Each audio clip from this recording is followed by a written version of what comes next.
Hi everyone, how you doing? It's Stephen here. I'm really excited about our virtual food festival Fringe session tonight. Not only are the people involved real, true food heroes and suppliers, they're doing the right thing in many ways. They're also a brilliant team, a real innovative team who really, they're a farm, a next generation farm. They're doing everything right, but like almost everybody in the hospitality world right now, they are on lockdown, but that doesn't stop them from being brilliant and having a vision. We're talking about the brilliant people at Nancarrow Farm, and it's going to be a great pleasure spending the next hour with those guys, seeing behind the scenes, talking to them, talking about their philosophy, their ethos, but also having a look around all the different aspects of the farm. We might even get to see me old mate Jack cook a little bit of food. But before we go over there, I've got somebody very important. He's become more important to my life than I thought he ever would be. Me old mucker, Ross Geach, co-founder, brainchild behind this whole operation. Ross, are you there?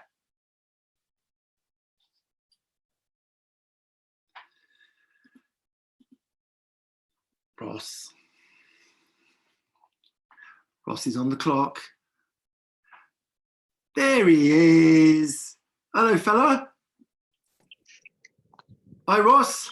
Hi, Steve. I don't think I was meant to pop up at that moment. I think I'm always trying to get you to pop up into my life. Yeah, sorry about that. I just pressed go and then here I am on the screen. You pressed go and then you went.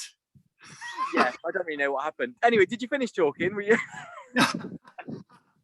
Well, I don't think I ever do finish talking. So what I wanted to do is I wanted to bring you in a little bit early because both you and I, we love these Fringe sessions, don't we? Because we get to sort of get really behind the scenes and get close to the producers and really understand what it is they do so we can champion them. You and I both know that Nancarrow do everything tip top, but I just wanted to remind everybody before we went over to Nancarrow, we got a little competition.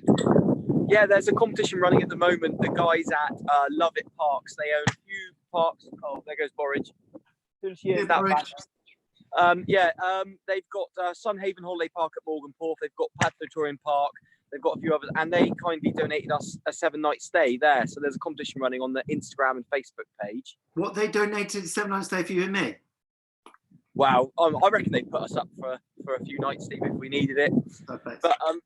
But yeah, so they put that up, and you know, the competition still opens on Facebook and Instagram, but we'll probably announce it at the end of this today. There's going to be more competitions going as well.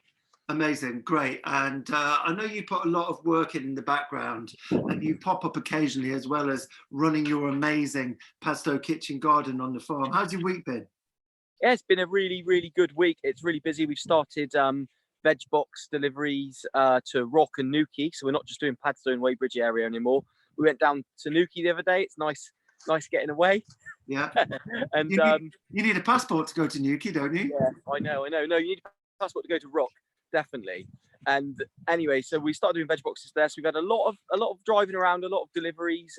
It seems different doing retail work instead of selling directly to the restaurants, but I'm really enjoying it and meeting lots of lovely new people as well. Yeah, well, you're doing the right thing. You're changing the business. You're just cracking on and doing amazing stuff. Should we bring Steve in? Yeah, let's get Steve in. Okay, so let's go over to Nancarrow. And I always say Nancarrow Farm, but it's more than that, isn't it? It's like barns and kitchens and events. But let's get Steve to tell us what he's up to.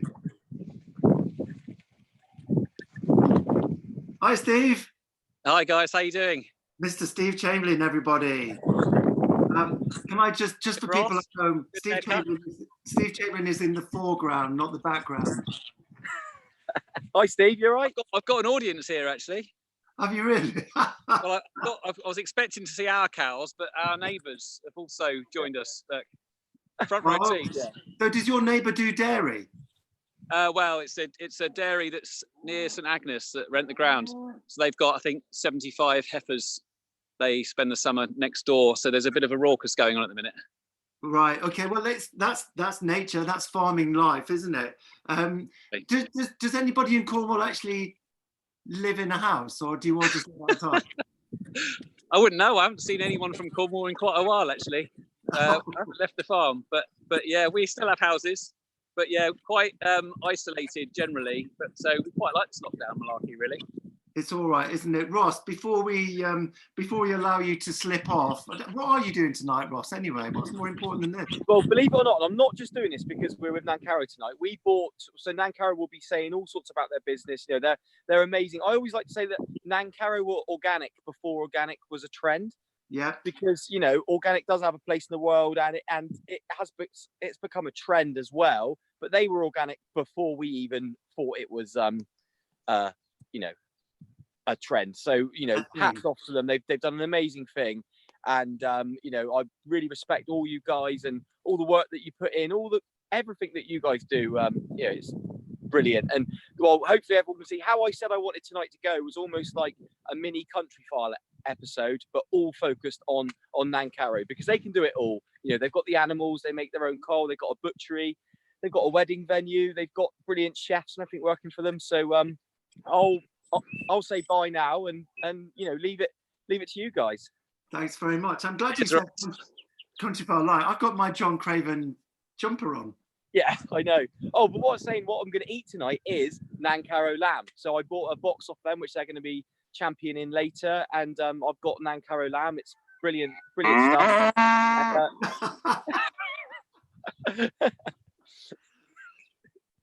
What's that one's name, Steve? He took the words right out of my mouth. I know. Brilliant.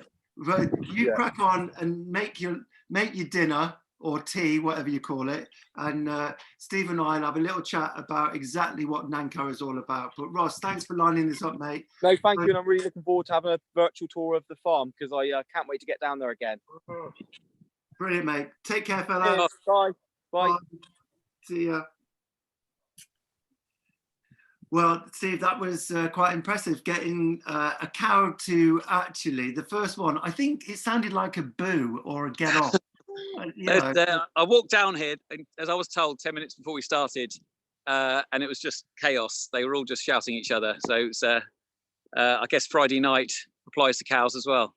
Yeah, it is. It's Friday night rabble, isn't it, Steve? For the benefit of everybody watching, just give us an overview of, you know, what Nancarrow is all about and where you are in the world. Well, here we are at the end of our little farm. We're about 100-acre organic farm.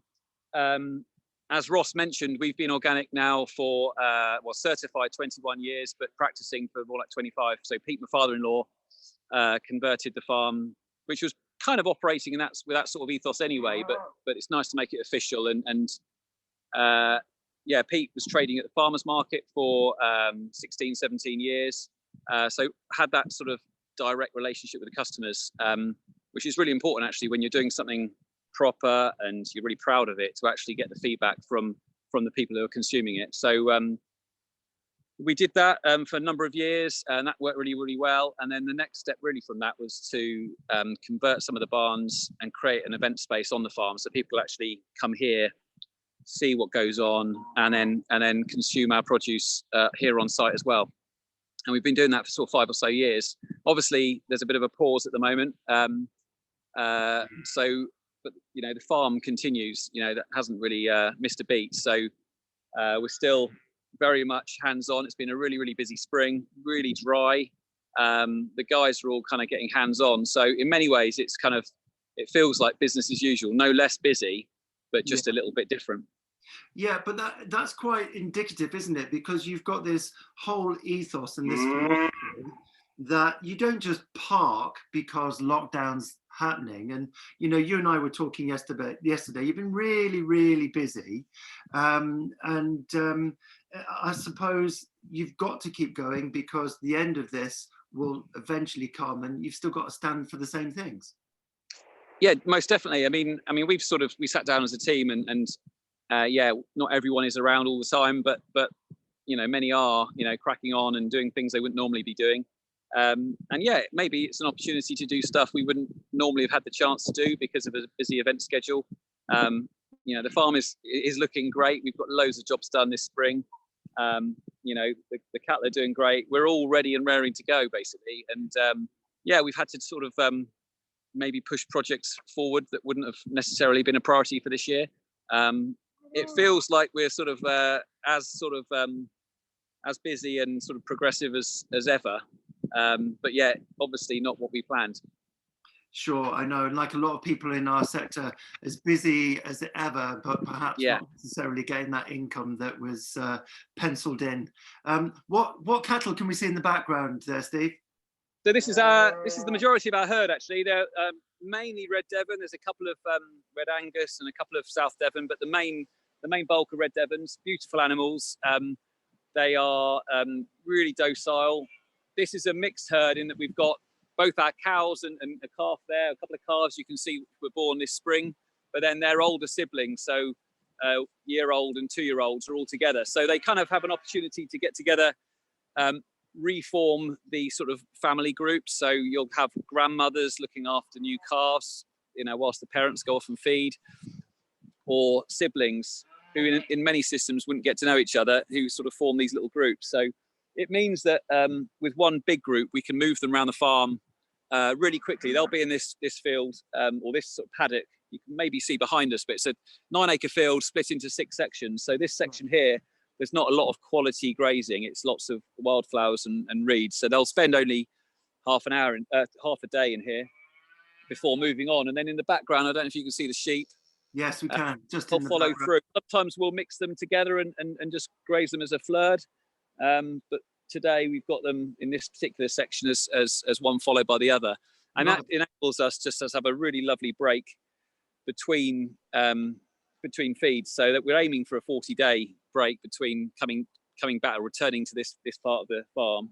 And it's really just trying to sort of reflect how you know, many of the grasslands would have evolved over millennia, really. So ruminant animals interacting, evolving with the grasslands, which just preserves that fertility and builds, you know, all those native grasses we want to sort of thrive alongside our cattle, really. It's you amazing. Probably can't see, but there's many. Well, there's a few. There were many when I first came down here. Swallows who would spend most of their evenings coming and just feeding on insects above the herd. So it's kind of a you know, full of life scene, really. So the cattle are really kind of instigators for all sorts of wildlife that kind of benefit from them being here. Yeah, and we'll talk about that a little bit more, but you said that it's not particularly brilliant pasture, but you've got lots of wildflowers in there. Well, exactly, yeah. It's not your stereotypical kind of like, you know, on steroids kind of pasture. It's very natural. Yeah, and that's what you do. You've got a balance of wildlife encroaching in over the fences into the farm, and you embrace that, don't you? And that's mostly, I guess, down to Pete, the maverick farmer, all those years ago. Yeah, I think there was definitely sort of decisions made, you know, many years ago, really, previous generations who, rather than trim the hedges, you know, really neatly and tight, they've let them grow and flourish. And if you talk to anyone into nature and knowledgeable about farming, you know, hedgerows are that real opportunity to, you know, interact with wildlife, you know, still be a productive farm, but actually create lots of opportunity for wildlife to thrive as well.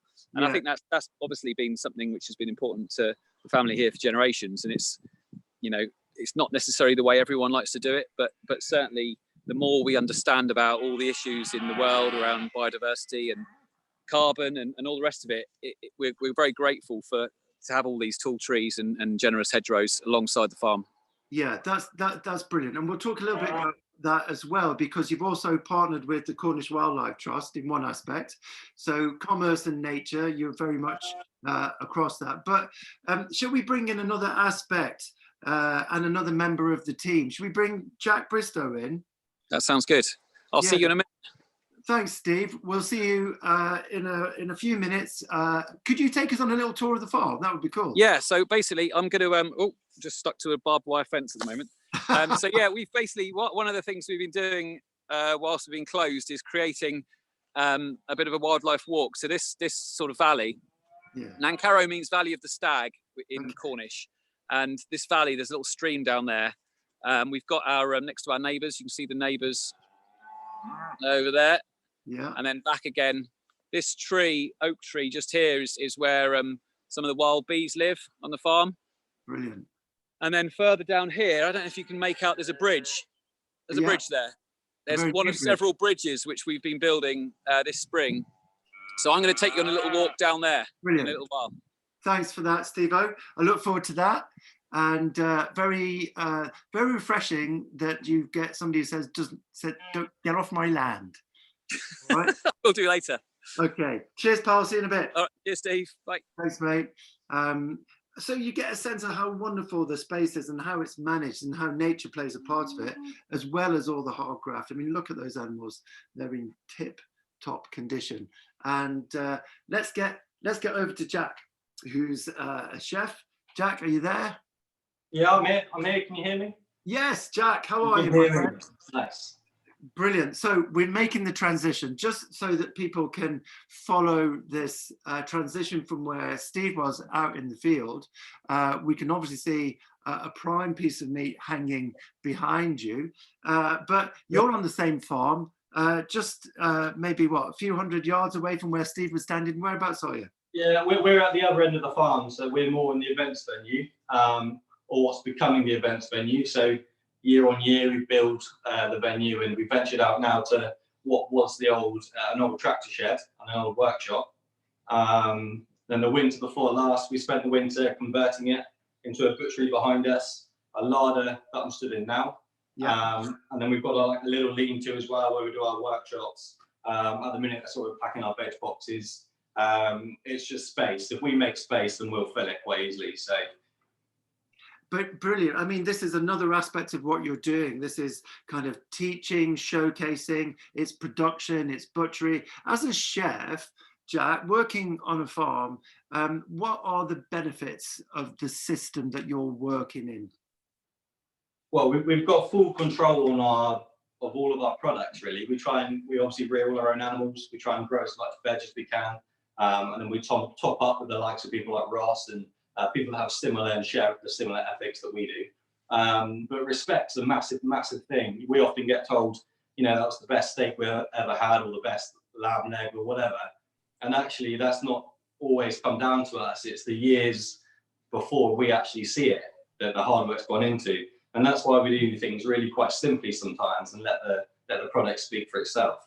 That's why we brought the butchery in last year as well, because we worked really hard on the farm and really hard in the kitchens, and the butchery for us was just that middle link that just gels everything together.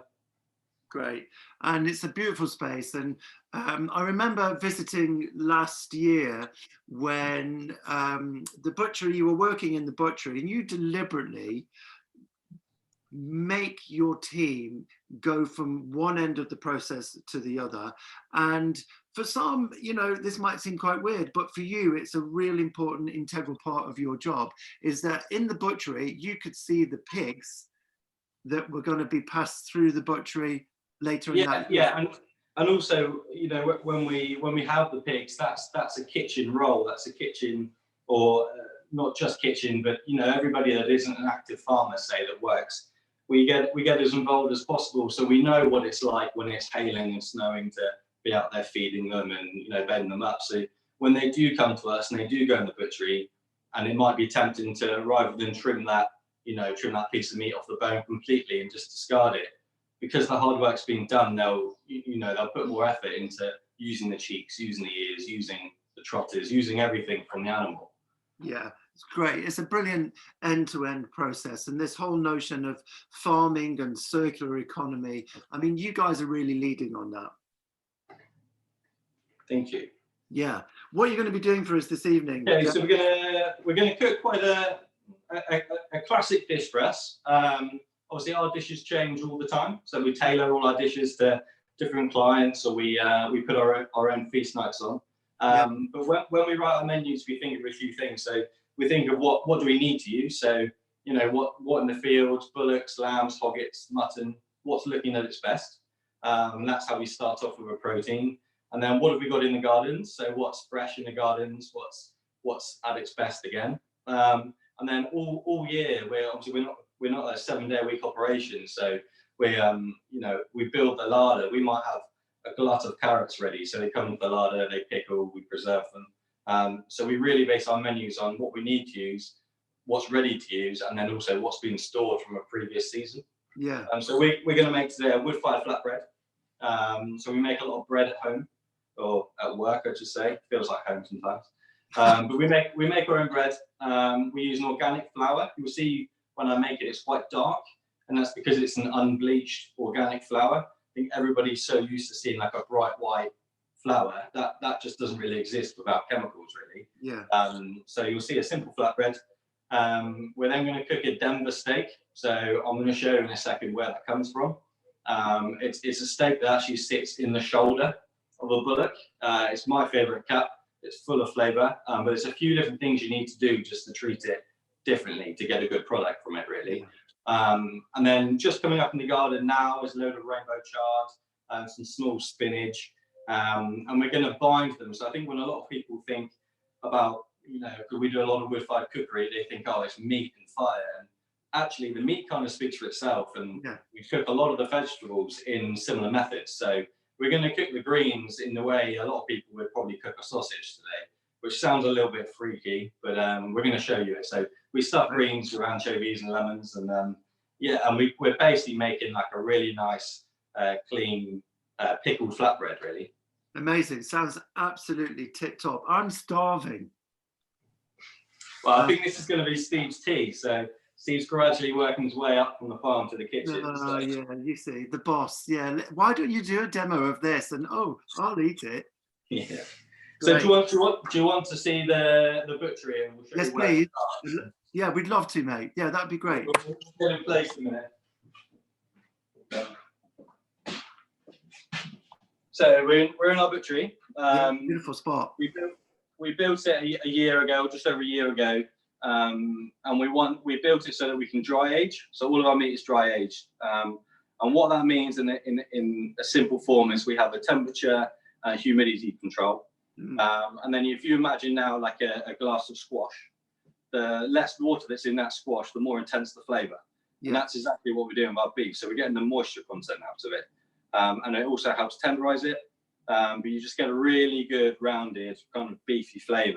And I think recently dry aging has become this big, like, oh, I do 100-day age, I do 200, I do 30. It's become this like top trumps. Yeah, like the lads in the pub with their Stella just want to do bigger and better. But for us, each animal is just completely different. Obviously, working with our herd, we're not ordering anything into a spec. So what you're going to eat, what we're going to see us cook is a Denver. And that's from a 5-year-old cow, and we age that for 35 days. So a lot of that dry aging process tenderizes the meat as well. Yeah. Are you using any salt walls at all, Jack? Yeah. So we use a few salt blocks, and that helps to draw the moisture. And then we've got in the fridge, we've got 2 air inlets. So one sucks the air out of the fridge, takes the moisture away from the air, and then pumps back in dry air. And we run at like a 70% humidity the whole time. Beautiful. So you'll see hanging in front of us. This is one side of a cow. So this is a 24-month Red Devon bullock, and with a Red Devon, to a lot of people it doesn't make sense. So a Red Devon is a native breed. It takes longer to mature, so it costs more to get to this point, and then you yield less from it. It's a lot lighter. Like this whole animal was 300 kilos compared to like the big continentals that you could do in half the time and yield twice the quantity. But what it does mean is we get a lot of flavour in the meat. And so here, if you just tip it down a bit, Rick, so here is the back leg.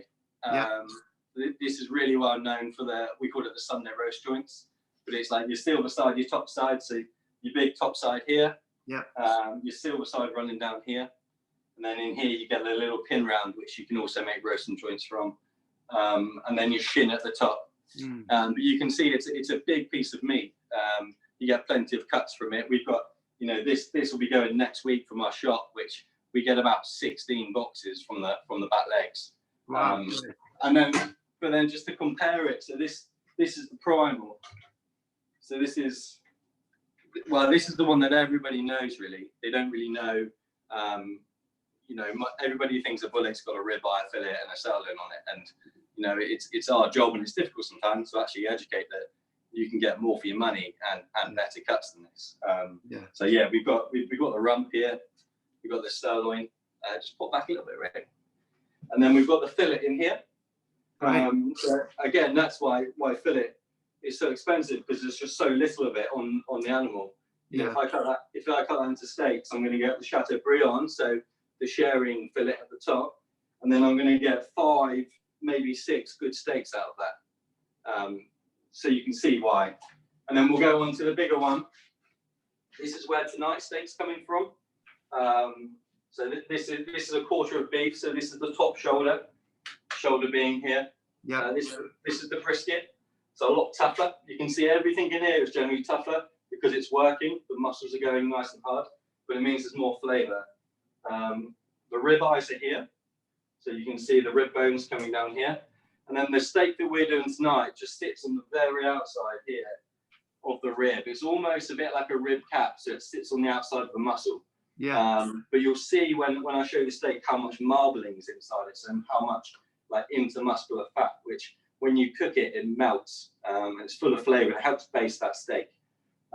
So yeah, that's just a little rundown, really. So I think a lot of people get confused where things are from on an animal. Yeah. If you can work out where they're from, you can work out why they're a bit tougher or why they're a bit, you know, delicate or not as full of flavour.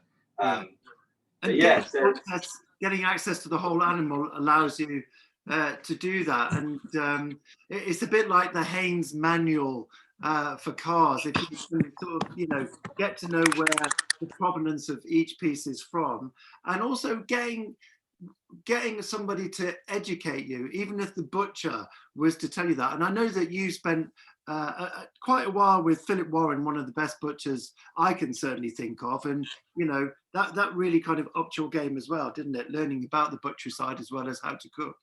Yeah, well, for me that came around, and like I literally helped them. They kind of taught me what I know now.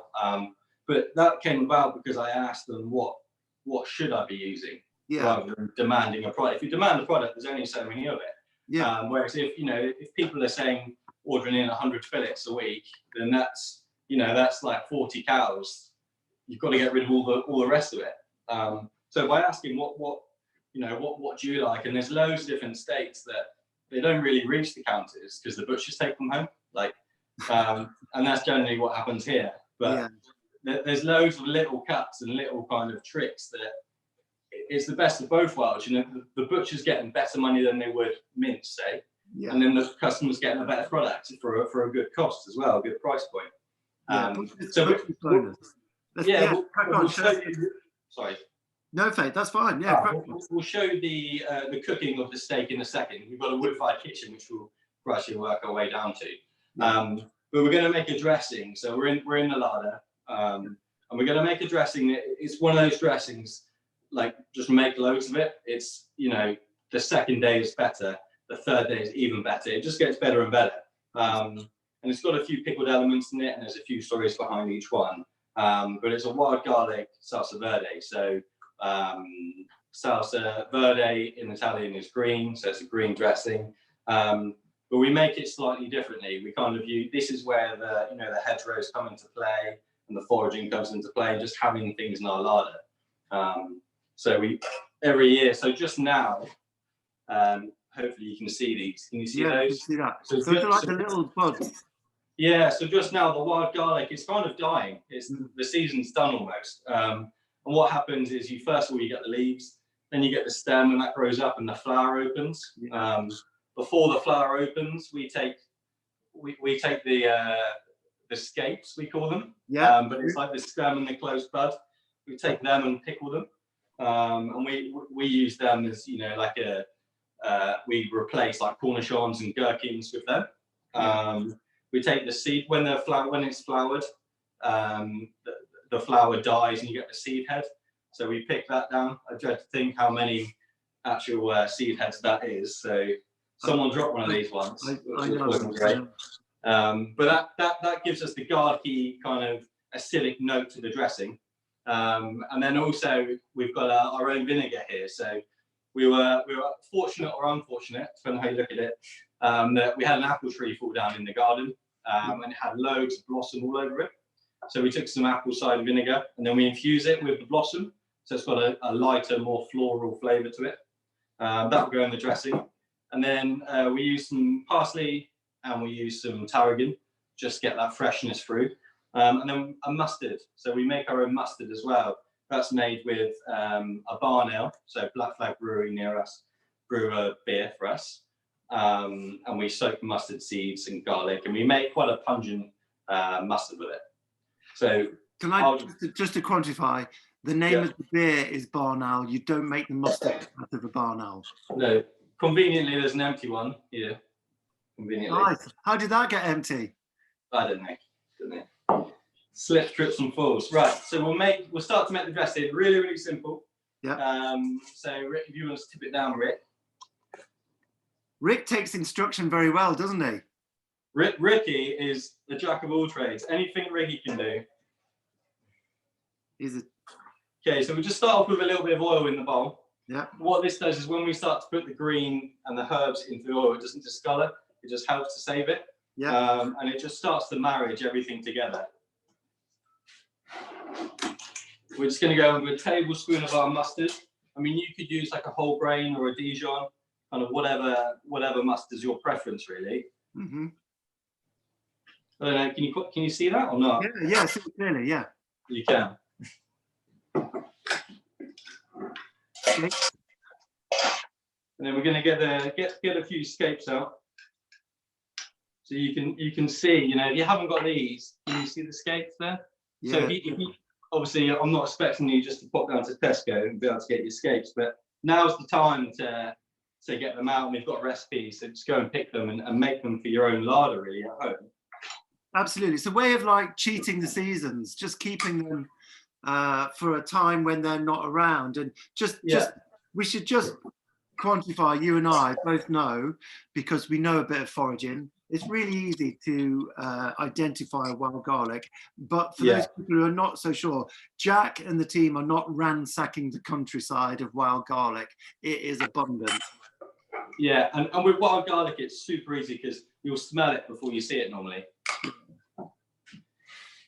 Okay, so in here, we've literally just got a few of our capers, our mustard, some oil, and then we've got our scapes, and we're going to add parsley and tarragon, just chop it all together. It's quite a rough dressing. There's no real finesse into this dressing, but it's just a real punchy, it's a real kick in the teeth kind of a flavour. And this goes well with not just the Denver steak. It would be suitable for loads of things, yeah. Yeah, I would say, I mean, it goes well with everything, but in particular, like fatty meats, obviously, because it's really high in acidity from the pickles and the vinegar, it helps to cut through. So a lot of fat will kind of coat your mouth and give you a bit of a greasy feel, whereas the vinegar in this will cut through everything on the dish.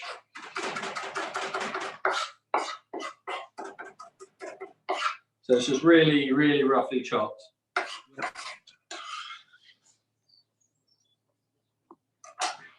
We take a little bit of our vinegar.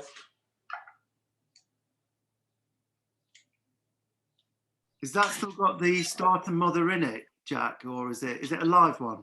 Yeah, it's a live one. So yeah, I mean, if you were to put it through like a muslin or a sieve, you would see like the kind of strands from the mother. But we just tend to every time just take a spoon into the next vinegar. Yep. To the point of we made our own cider about 2 years ago now. We missed out last year. I say cider, it's borderline vinegar, but yeah, that's the next option. He drinks most of it. Yeah, exactly. So you can see the dressing now. So like really loose, really, really rough. We don't add any salt to the dressing. Obviously, we've got the saltiness from the capers. They get salted first. Yeah. So it's just a real punch of like a big kick of wild garlic, vinegar, and then you'll see how we apply it to the rest of the dish. Great, sounds delicious, mate. Thanks for stepping us through that, Jack. It's really nice to see you working in that, breathing life into a part of the farm which was kind of forgotten about. And again, this notion of opening the farm up, getting people to come along, experiencing what you're doing, and you're the master at showcasing the quality of what's going on there at Nancarrow. Should we go back to Steve? He might be on his little wildlife walk. Well, let's. Always ran out of battery. He's yeah, on his phone from 1976. Yeah, Jack, we'll come back to you. We'll see you over at the fire pit, mate. No worries. Cheers. Cheers. Thanks, Ricky, too, as well. Okay. All right. Thanks, Ricky. And as Jack and Ricky exit stage right, let's see if we can catch up with Steve, who promised us a little tour of the farm, a little bit of wildlife home. If we can get you on landscape, Steve-O, that would be brilliant as you come to join us. Thank you. Oh, there he is. Hello, Steve. How's that? That's brilliant. That's great. Oh, he did good then, didn't he? Yeah, he's all right, that lad. I think he's a keeper. And you found yourself in another, almost a bit wilder, sunnier part of the farm. Yeah, well, I'm sort of on my way back. So I've just been listening to that with great interest, but also just working my way back. I don't know if you can make out in the distance because it's quite bright, but across that along the field you can see a bit of a wildlife walk, but then also in the distance the barns, and that's where, well, close to where Jack's based, but also where the events venue is, which is what I'll show you later. And really my job now is to give Jack a bit of time to hot foot it across to the charcoal kiln, but also to talk a little bit about the wildlife down here. So this walk, as I mentioned earlier, we're setting up a bit of a circular walk in that when we do eventually open, there might be another way for guests to experience Nancarrow in a sort of safe environment where nobody goes within 2 meters of each other. And I'm just on another bridge, and as I say, you can see the barn in the background. The wind is pretty strong, so hopefully you can hear. We can. And just behind me, I don't know if you can see it there, just in the top. Yeah. I mentioned about the wild bees in the oak tree back along. Oh yeah. We have our own hives back near the barns as well. And this is made by a guy, Simon Kellum, a very talented natural beekeeper. And the idea with this, basically, very similar to the way in which we farm and want to make sure we're supporting biodiversity and wildlife at the same time. This is a wild beehive, tree hive, made by this guy called Simon Kellum, who's a local guy. He works a lot with gardens ahead of it. And the idea with this is that as the wild bees based in the oak tree multiply and seek new habitats to extend their colony, that this can be a new home, and it's got some fantastic insulation for them, the right level of cleanliness and airflow and so on and so forth. And we put this in this spring actually, and just to be a nice thing for people to see as they walk along. And obviously we hoped that some bees might find it at some point. And actually within a week, I'm not sure if you can see just a few bees just on the outside, but yeah, within a week it was populated. So the idea with this is basically alongside, so whilst we love our honey and we can't wait for that first harvest in July, the idea with this is that whilst we're doing that, we're actually bolstering the wild population, because wild bees actually are in some respects more resilient, more healthy than bees who live in a man-made hive. They're more able to kind of cope through the winter on their own. There's nothing synthetic in how they live. We don't take any honey from this, but the hope is that we can bolster that wild population, and over time, as they swarm and multiply themselves, we've got a supply of bees who we can start drawing honey from later down the line. So it's kind of a bit of patience, and we do want some honey at the end of it, but we're doing it in a way actually which is just providing habitats for all the bees on the farm, because obviously they're doing a great job pollinating trees and plants for us as well. So it works both ways. It's great. I mean, you've really got your whole eye on the need to balance the environment and not just take from it, which is, that's that kind of innovative, natural, clear thinking way that, that's what sets you apart from a lot of other farms. I was tempted to get you to have a closer look at the bees, Steve. How confident are you to get closer? I think I'm probably around about a safe distance now. To be fair. No, I'll leave that to the men in suits. But Okay. no, I mean, to be honest, we've got them dotted all over the place, and touch wood, nobody's been stung yet. So no, I mean, you really kind of get a sense of you know, the sort of day it is, judging by how the bees are behaving and how active they are, and it's very much sort of living alongside all of these animals. It definitely is a great thing for the mind and all the rest of it.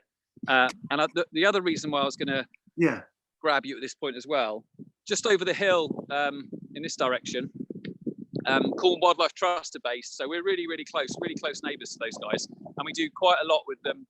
Various events, they come and help out at our events, and we try and support them wherever we can. So Jack, at this point, hopefully, is stood next to our charcoal kiln, which I think we mentioned earlier on. So I need to just, I don't know if you can read that. Yeah. Wilder Woods charcoal. Wilder Woods charcoal. This is basically a project which we're working on with Wildlife Trust, and the idea with this is that they're working on all sorts of nature reserves all over the county, trying to boost biodiversity and so on. And we can take wood from those nature reserves. They're felling trees for good reason, whether they're boosting habitat for dormice or butterflies or whatever animal it might be. We can take that wood with this amazing kiln, which Jack will talk you through in a second, make incredible charcoal, which obviously Jack can use, and then can also be available. And Ross told me before we came on to tell everyone that you can buy it at his farm shop as well. But this is a kind of a new, there's a guy called Dougie Ross, I think his Instagram, a great designer who does lots of sort of farm brands and so on, came up with this. So we're hoping over the next month or so to go live and be distributing this lovely sustainable charcoal all over Cornwall and beyond. Brilliant. So that's that. Great. Well done, mate. Thanks for that. And Steve, can we get the details of the guy who makes the wild beehives and the charcoal and the branding? Can we get all of those details so we can pop them on the definitely. .org website? Thanks, mate. We're going to go back and chat to Jack, and we'll see you in a few minutes, pal. See you in a minute. Take care. Bye. Cheers. Bye. So another example of working with nature and creating a business, and not just taking from the land, but developing this idea of patience and building up, and eventually there is a point where there is enough for everyone, particularly with the wild bees there, collecting honey, not just now, but sometime in the future. Generous farming for the next generation. So Jack, have you done a quick sprint? Are you there by the fire pit?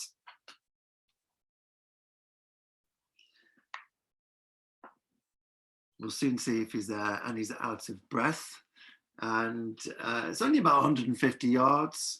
He's probably gone back because he's forgotten his knife or something. But if we can just bring in Jack, who's over in the fire pit. This actually, he's not at the fire pit. I think he's over at the charcoal pit. I think that's what Steve was saying. So he's over at the kiln, which is part of the process where they take the wood and they make the charcoal. Hi, Jack. Are you at the kiln? Can you hear me? I can hear you. Hello, mate. Right. If we just get you on landscape. Just, there you go. And then that's it, pal. Amazing. Great. We're on. Oh, you've dressed up for us, Jack. You what, sorry? You've dressed up for us. You put a nice I had a little costume change. Yeah, I like it. I got a cameraman and costume. So it cut off slightly then, but Steve explained about the retort, did he? That we're making our own charcoal and yes, yeah, exactly that. Yeah, yeah. So you can see behind us. I'm going to move it out slightly just so you can see what it is. So it's on a trailer, so we can obviously take it anywhere we want to, but we tend to base it, or we have only based it here. But we're getting in all of our own wood, and the reason it's so clever is we start the burn. So when you do a traditional charcoal kiln, or like you see the big ring kilns in the woods, yes, you're actually burning the good quality wood that you want to make charcoal from to get charcoal. So you do lose about 2/3 of the wood, and you only yield about 1/3 of the charcoal. Right. Whereas with this one, everything that we put in, we get back. And and it recycles the gas from the wood. So we load it full of, so at the minute there's oak in here, so we load it full of oak, and that was windfall oak, so oak that just fell down on the farm and it needed to come down. And then once it gets up to a certain temperature, by burning, you know, just random bits of wood that you need to use up, the heat starts to push the gas from the wood, and we capture that gas and push it back into the retort, and it's the actual wood gas that's burning to do the charcoal process. So that makes it more sustainable, and you get a bigger yield. A lot more sustainable, a bigger, well, you get a complete yield. So everything you put in, you get back out. Obviously, you lose a lot of weight, but that is what charcoal is basically. So I'll open it up. So we did a burn last week, and hopefully it's charcoal and not just burnt wood. But well, let's have a look. We'll see. Looks like Thomas the Tank Engine. It is a bit. So you can see now that there's like a chamber on the inside. Oh yeah. So this is where we put the wood, and this is where the charcoal is, and it's all the space around that's where the gas burns, and it burns the wood. And then if you bring it a bit closer. Has that been made for you, Jack? Or was that kind of bespoke? Was that made for you? Or was that...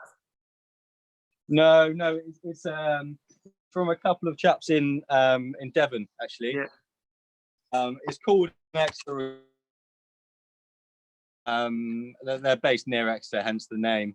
And they've made the concept, and they made it purely for biochar originally, so they can make their own biochar. So they grind the charcoal down, and they put it back into the soil, so they're putting the carbon back in the ground. And that's what we do too. But obviously, because we cook on wood fire, you know, you can't just burn wood and charcoal for the sake of it. There's got to be a background to it, especially if you put all the effort into getting the right animals, getting the right meat, the right produce. It doesn't make sense to then just, you know, turn a blind eye on the fuel that you're using. Of course. So it looks great. How long does it take from start to finish, Jack, as a process? What's that, sorry?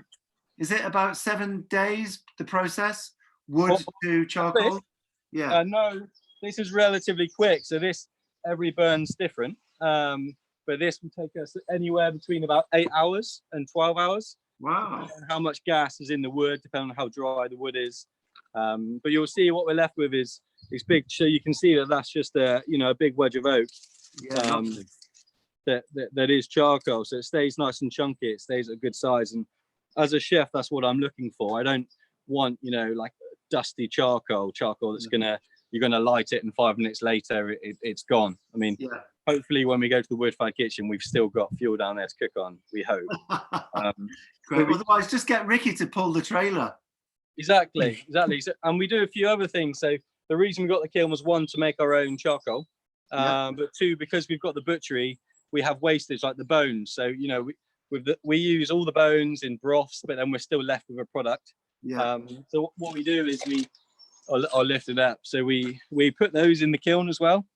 So hopefully you can see that. So you can see that would have been like a little lamb rib. That would have been part of the leg bone on a lamb. You kind of get the gist without me going for the whole bowl. It's great. But this we then grind and we put back through the veg gardens and back through the ground. So you put carbon back in the ground, but then also if you think of like bone meal and things like that, that's great. It's along the same line. So that really leads us nicely into where Steve is, because I think Steve's over in the kitchen garden. Can you see him where he is? No. Oh, he is there. He is. Record time. Jack, thanks for showing us that. It's a brilliant process. Again, another way of just controlling the circle, making sure that everything on the farm kind of stays within the farm. That's great. Go and light your fire. Let's go and meet Steve over in the kitchen garden. Thanks again to Jack and Ricky. So I think that Steve, you're over in the kitchen garden, yes? Yep, I'm here. Hello, mate. Hello, How mate. are you? This is all right, isn't it? Just like popping up all over the place. Can you hear me good okay? so far. Yeah, all good. I didn't want to get too close to Jack because I was told there might be some what's the word? Interference or something. Oh, what, on the camera? No, I kept distance and then sprinted at the last moment. Is that right? Okay, social distancing from Jack Bristow. I think that's what we call it. So you're in a part of the farm that I don't recognise at the moment. Yeah, so I'm not far from the butchery, just in the kitchen garden. We've got 2 spaces we use to grow veg, to be honest. Neither of which are groundbreaking. They're just fairly modest, but we've got a little bit going on. It's early days for us. A few raspberries, some artichokes, and then some seedlings just starting to pop up. But obviously it's early days. Yeah. But the reason I just wanted to just bring you up here quickly, well, one, so Jack could make his way down to the wood-fired kitchen, but just to show you these, because these are a relatively new feature. Nice. I think they were here when you came last. They were. Yeah. So they're not in action really at the moment because we're closed. But this is where all of the food waste goes from our events. So rather than sort of cart them off in these stinky bins, we process the stinky bins on site. So basically, what we're aiming to do is really, really quickly convert food waste into really top quality compost, which can then go back onto the kitchen garden. So I haven't done this before. I'm on live, so hopefully it works out all right. But under here, we've just got compost, really lovely black stuff, which obviously originated from plate scrapings. So what came back on people's plates back in the winter. So that's kind of the end of the cycle really when it comes to the food. Well, sorry, the start of the next, because obviously that's then used on our kitchen garden. But the idea is to save a little bit of money, because it does cost money to send these bins off. Yeah. It does seem a bit daft that they have to go halfway around the country to be processed. And obviously, being a farm, if you can use a waste product and turn it into something positive, then it's it's something that we kind of go after and try and use all those opportunities. And I'm just walking down now, backwards, spinning around, because we're on our way to go and see Jack again. Yep. These are the barns that we're getting to enjoy at the moment. Not many other people are. This is the place where you hold all the dinners.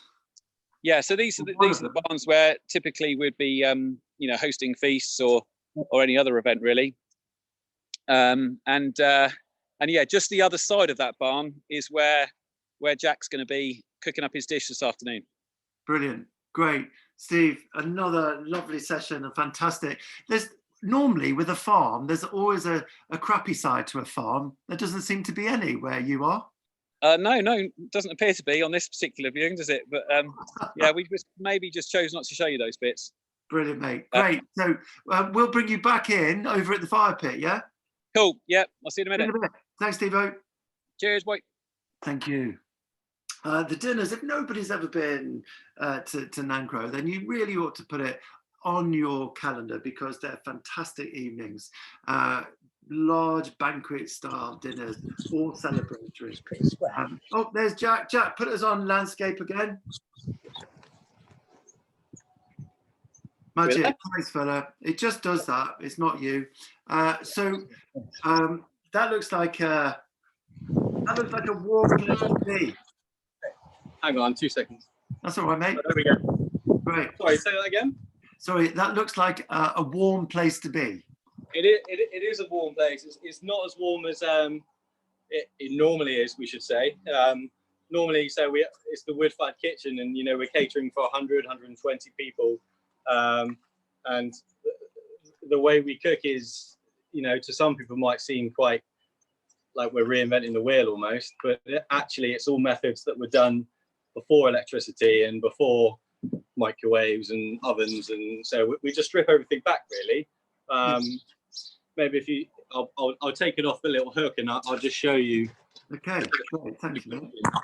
Yeah, so right behind me you'll see like a little wood burner. Yeah. And a little stove top. So for us that's where we cook on pots and pans, so like you would like a solid top or like a gas burner, but obviously fueled by wood.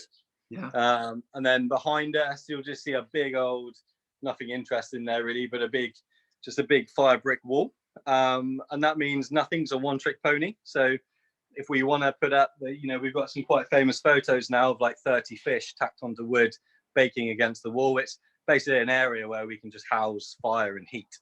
Nice. And then so I in the guess there's a corner, bit more control in that area, is there? yeah, and we've got an extraction above it as well. So it's good for our health as well. Yeah. And then in the corner we've got a wood-fired oven. So through the wall, I don't think you can actually see in there. No, it's too dark. But it's a 6 foot square wood oven. So when we're doing our large numbers, that's what we use instead of an oven, really. Wow. And then I'm going to be cooking today on this grill. There's Steve lit. Oh, Steve. So yeah, just a really simple grill. We get that from Tom Bray at Countryfied Kitchen. Tom Bray, what a legend. My mate Tom, he's such a craftsman. He's a brilliant cook. He's a very modest guy, and his wife Anna's a brilliant chef. And I can't rate him highly enough. So in fact, because his stuff's just so simple. Hi to Tom. It's just so adaptable. It's great having all these little toys with lids and spinny things, and all. They look amazing, but normally you're just tied down to doing one thing on them, whereas just literally something that houses heat, fire, and a grill will get you a long way. Let's get Tom's details on the website, because that's a magic bit of kit. Sorry, Jack. Yeah. That's all right. So we're going to get going. So earlier on, I said to you about the steak. Yeah. So this is the steak here. This is a Denver. So a steak from the shoulder. This has been 35-day dry age. You can see if you tip it down slightly. The marbling is amazing. You can see there's a lot of marbling in the steak, and so all this is going to melt, and keep that steak, and I hate this word, but moist during the cooking. So I'm gonna get this on first, okay? Do what it. I'm gonna do is just put a lot of Cornish sea salt onto it, and nothing else. No rubs, no marinades. I want the beef to taste like beef. Yeah. And I season the steak quite heavily. People go, "Oh, that's a lot of salt," but you need that salt to penetrate into the meat. You don't want just like a salty outside and then it's not seasoned the whole way through. Sure. On a bigger cut of meat, I'd season that joint, like an hour or a couple of hours before. Yeah. So nicely seasoned. Each surface area, you're salting every surface area. Yeah, exactly. And then straight onto the grill, which can you see onto the grill? Yeah, we can see that. So you can see there's our charcoal burning as well. So just a nice white heat. That's why we want a good size piece of charcoal, so that the heat keeps coming. It doesn't just get hot and then start to die. We can maintain it. How long ago did you light that, Jack? About an hour ago. Nice. And then obviously it goes through a lot of stages during that hour. So it starts to burn, it builds its heat up, and then when it's glowing, it's like a roaring heat, and that actually is too hot. A good grill, you should be able to hold your hand over for a good 4 or 5 seconds. If you can't do that, it's too hot. And if you think of meat going onto a hot surface, if you were to jump onto that by yourself, the first thing you'd do is you'd tense up, and that's exactly what the meat's going to do. Yeah. And I'll obviously let's get Ricky to do it. Well, I'll speak about the resting as well, but we're just going to jump on now to the greens. Yes. And the flatbread we'll do at the end, which is super simple. But the reason we got the beef on first is, one, it needs to cook, but it needs to rest. Okay, thanks. So for the greens, we've just got some spring greens. Nice. The reason we use the spring greens is because they've got a nice big, quite a firm leaf on the outside. So you'll see as I go through. So this basically is going to wrap the rest of the greens.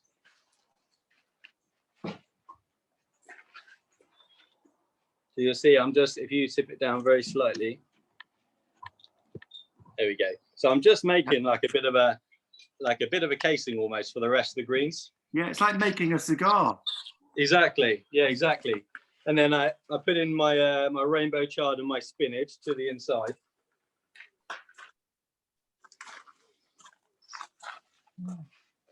And then over the top, a little bit of lemon. Nice. So really simply, we're just letting everything do its own job. So a load of lemon zest in there. I know that you're very keen about all your ingredients. And the last time I was at Nancarrow, there was a brilliant delivery of some lemons. Yeah, Cornish lemons. So I made the mistake last year of shouting about Cornish lemons, and everybody then had them bar me because they went crazy. But yeah, we try and source everything from as close as we can. Yeah. Why wouldn't you? So in here we've got our greens, we've got the lemon zest, we've got the salt, a nice bit of olive oil. Nice. And then a big addition, we use anchovies or sardines really often as a seasoning though. So I mean, sardine season's finished pretty much now, but when they were in abundance, they were so cheap as well. We get them in ourselves, butterfly them, and then salt them like you would an anchovy. And I'm just going to roughly chop this, put it through, and when we bind them, the minute any heat hits the flesh, the anchovy, it dissolves, and you get that lovely saltiness from the fish. Yeah. Do you do that technique where you just kind of push the skeleton out? Yeah, yeah. It almost, if you get them super fresh, they come out really nice and clean. So yeah, I don't think filleting anchovies is anyone's favourite job, to be fair. Not really. So what's that you got there, Jack? This is the anchovy, or you it's not sardine, but yeah, they're pretty much the same. So you can see now it's just a nice kind of all our greens are laid out, and now this is why we have the thicker spring greens on the outside, because we actually roll them together. Yeah. And this is where our cigar shape or sausage shape's coming. Yeah. Do you have to tie it? Yeah, so we tie it with the string. So we use a bit of butcher string, but any food safe string really is ideal. And what this does is when we grill it, all the leaves on the inside will steam, and then the hispy cabbage, or the spring cabbage, which is quite firm, will kind of go nicely charred, and it'll go a little bit crispy. So we get a nice bit of texture into the dish. Yeah, I mean, just hearing you talk about the combination of flavors, it's so spot on, and you know, I can only imagine how all of that's going to come together. Yeah, it should do. It should be quite balanced, and you know, it'll look quite similar to like a kebab by the end of it, but it's probably the most ethical kebab you'll have. Brilliant. So this goes on again. So we're grilling it like meat. So we place it directly on, and you can see that the steak's been on now for a couple of minutes, and I've got there's no flames, there's no qualms. You'll see that it's just, you can see it's just starting to colour nicely. Wow. We're not flipping it and flopping it around. We're letting it get good service. But did you just flip it over to the other side this once? I just moved it slightly. So I've got like little hot spots and little cooler bits of the charcoal. So the good thing about a wide grill is you've got full control. You can move it, a few centimeters over, and you're not as directly cooking. So I was just slowing it down slightly.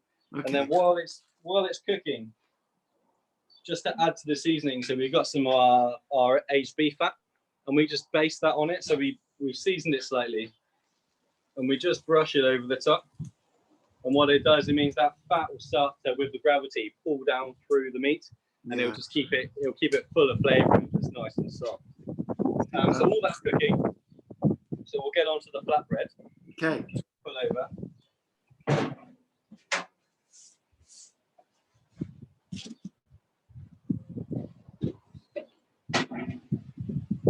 So you can see, I mean, this in this light probably looks bright white. It looks quite bright, but it does look a little white, but it's actually like quite a beigey colour.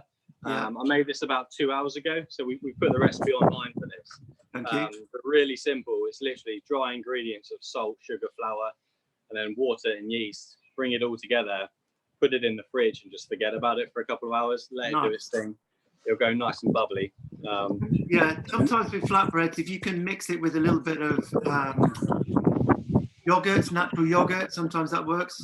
Yeah, I know. At home we make flatbreads with literally yogurt, flour, and salt, and that's it. But you got to think it's a vessel for everything else. Everything else has got the flavour. You just want to soak up those juices, really. Lovely.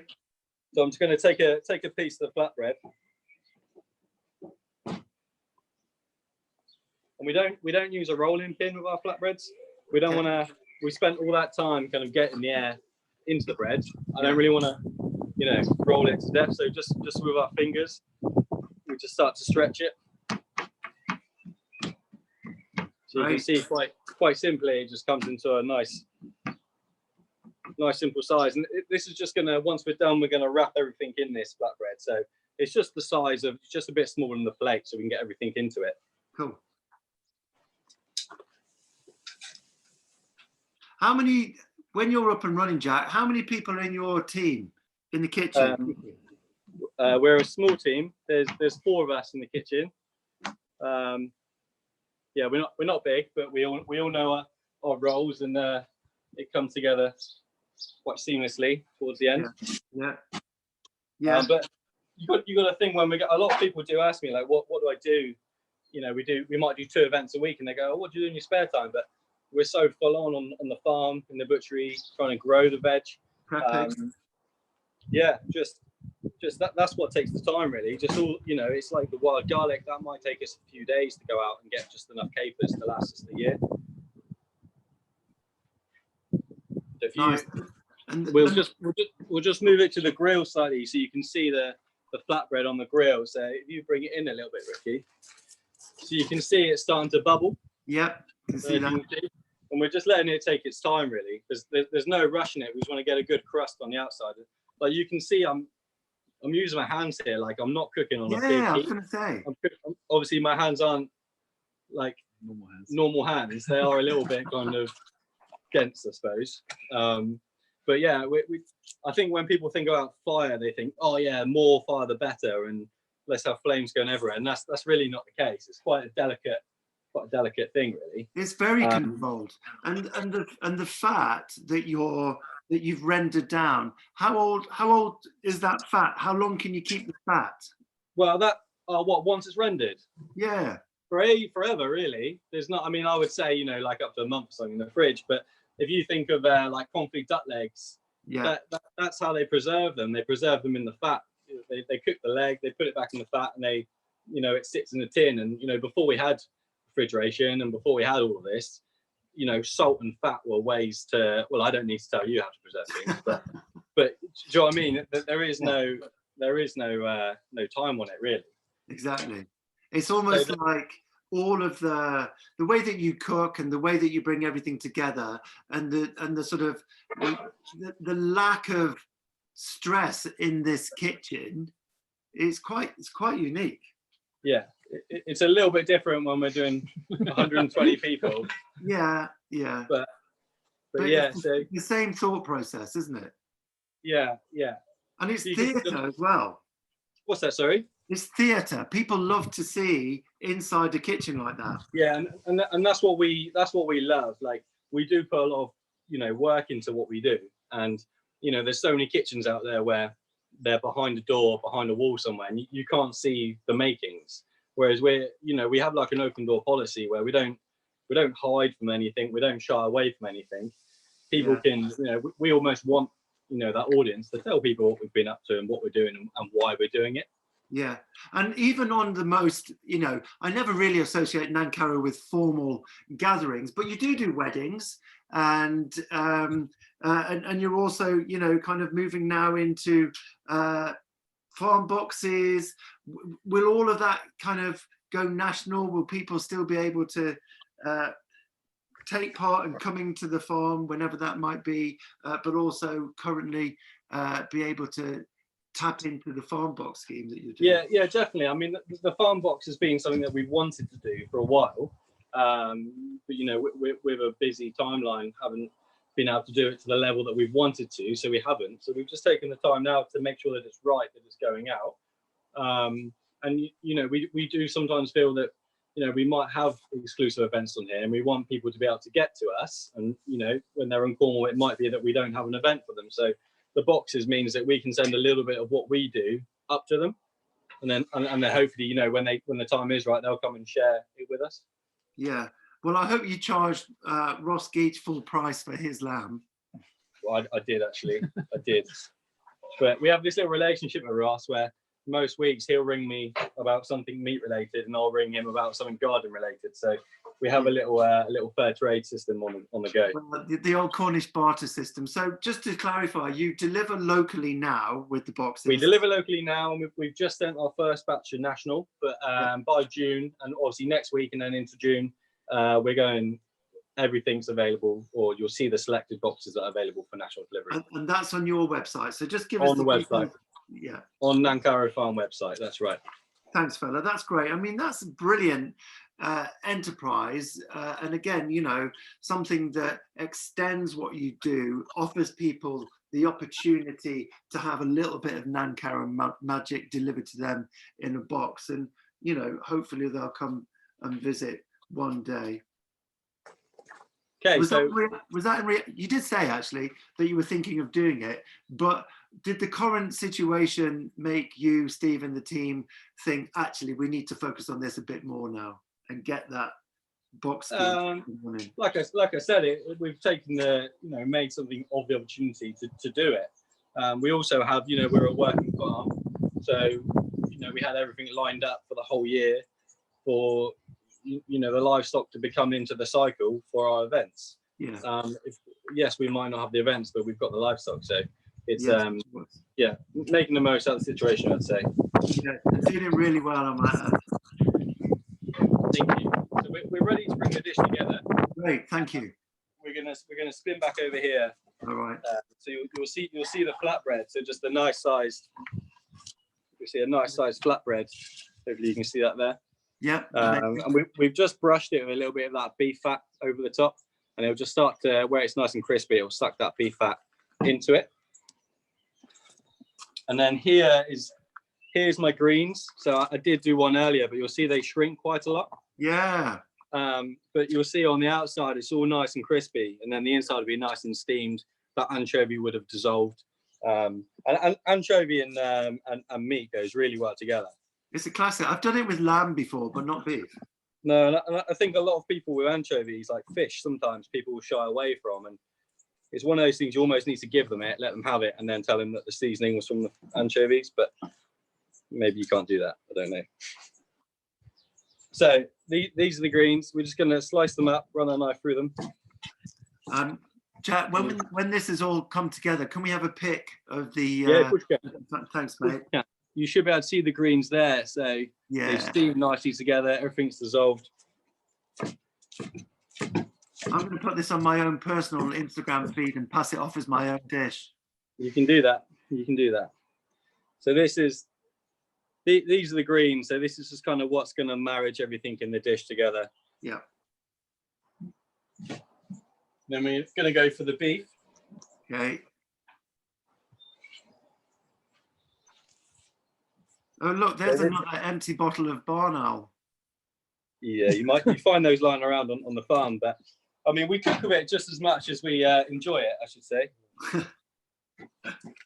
So the Denver, is so important with all steaks, but especially a Denver steak, that you cut against the grain, so the meat fibers. So by cutting against them, it means you're kind of getting rid of the strands of meat, the long strands, which in your mouth we're just going to be doing that the whole time. Okay. So if you go against them, it helps with a nice tender steak.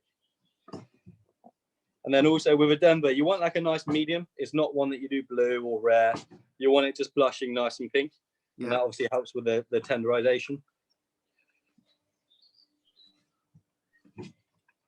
So you see a nice few slices. God. I'm drooling, I'm afraid, live on YouTube. And then again, a little bit of fat. Fat is flavor. Of course.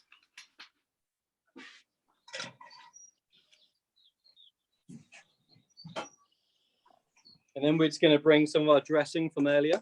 Excellent. So again, we've brushed quite a lot of beef fat over this. So we've got the vinegar that's just going to start to break through this. And then a lot of our dishes, we're always thinking about texture, getting the right texture into the dish. So we've got some shallots that we just fry. We fry these in a little bit of flour.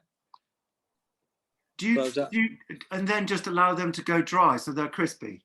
Yeah, so we just soak the shallots in milk, strain them off, put them into seasoned flour, fry them. And then we've got a nice bit of texture to the top of the dish. We've got some radishes, mainly because these are the first thing that are coming through in our little garden. Yeah. And Jack, I know that you're always changing the menus and you're always working with the seasons, but would you consider this a Nancarrow classic, this dish?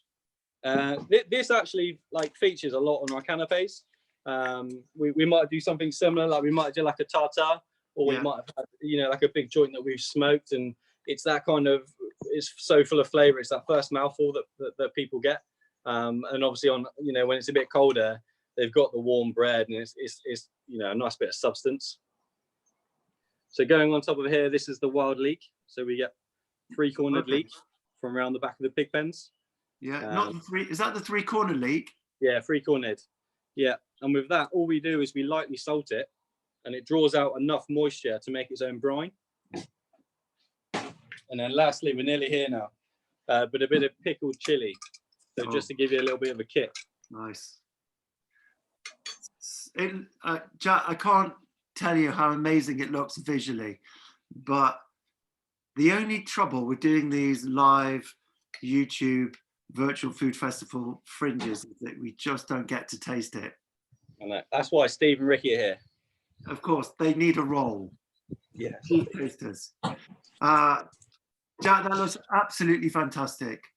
You tell the story of the process really well, both you and Steve, and you bring it all together on a plate like that. That just encompasses everything that you do. And it's always a great pleasure being there at Nancarrow.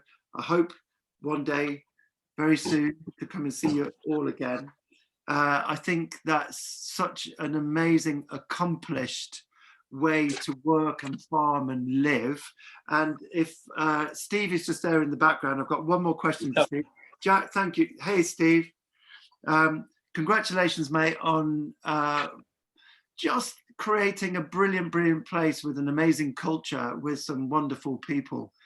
And, you know, let's get everybody to support what you're doing, because this is why we're doing these virtual food festivals and fringe sessions, just to, you know, showcase what you do. So thanks for putting everything together. My question to you, my last question to you is, what's it like living and working in the same place 24/7? I don't know, ask Ricky, he lives there too.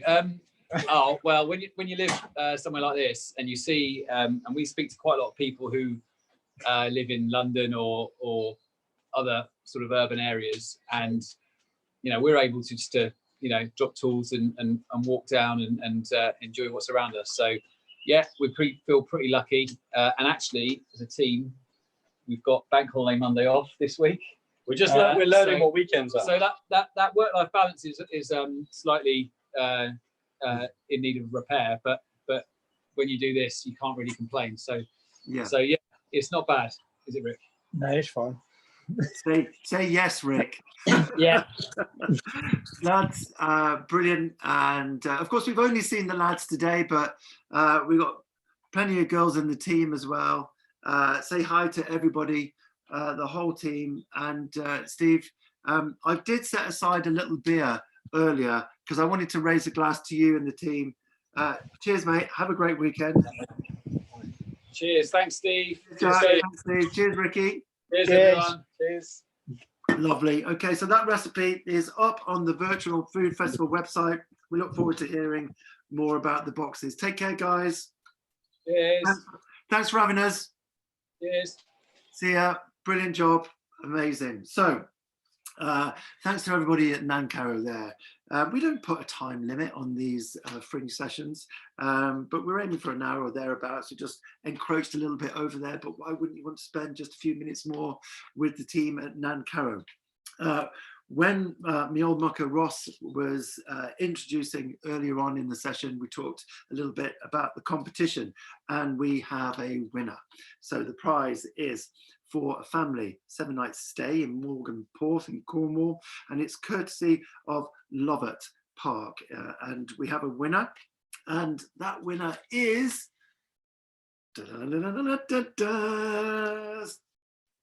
Tracy Bright.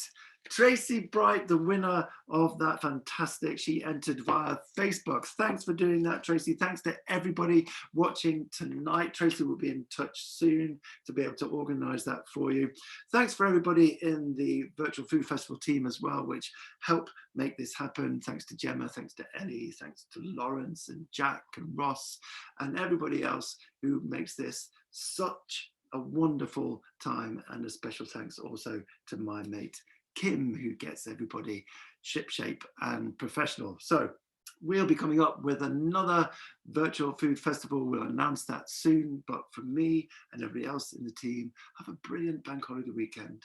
Enjoy yourselves. Take care. Stay safe. Goodbye.